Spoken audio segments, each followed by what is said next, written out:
I've lived in Minnesota all my life.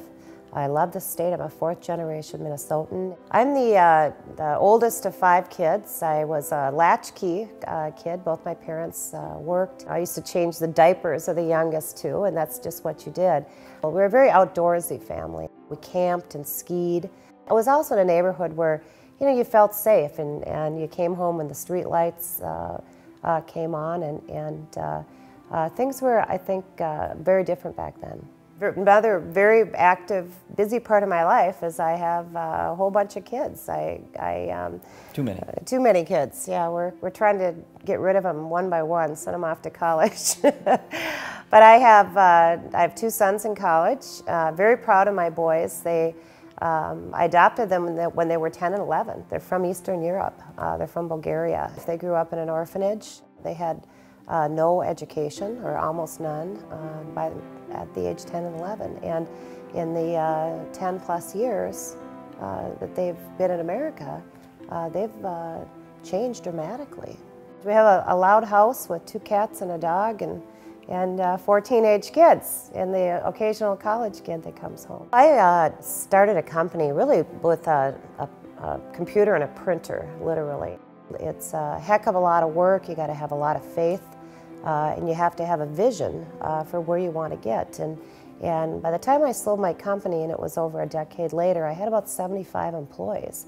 The state auditor oversees about $20 billion in local government funding, and it's a lot of money. That's $20 billion a year, which is more than the general fund budget of the state. I had pretty set political viewpoints by the time I was in college. I believed in the individual. I still believe very strongly in the individual. That's who I grew up. And we have to be there as a society, not just a family, for folks that really need help.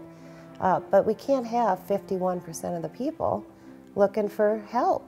We have to recognize that as a society, what made America great and what made Minnesota great is that the ingenuity of the people and the hard work of the people and the independence of the people. We need to keep that, and I feel passionately that government policies should follow that same line of thinking rather than trying to create some sort of nanny state, or the government thinks that they know best and taking away choices from the people. I feel very strongly about that.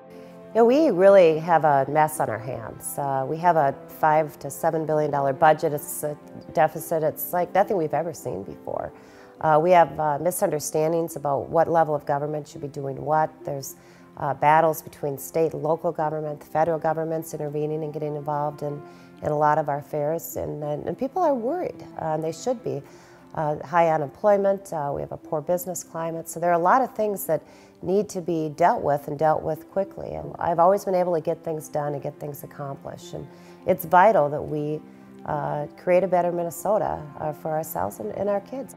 The auditor's office hasn't been active since I left in 2007, and it's really a shame because there's so much going on within cities and school districts, and people are confused. How have the LG cuts affected cities, for example? What's going on with our counties? The auditor should be there saying, what does that mean, and what would it affect, and what are the real dollars involved, and just sort of laying it out so that people can understand what that would have meant to us in the state of Minnesota. We need to have an active auditor. That is the taxpayer's watchdog. That's a position that can explain what's going on with the finances, that can provide information, that can create transparency, that can go after the bad guys. And we need to have an active watchdog in that role.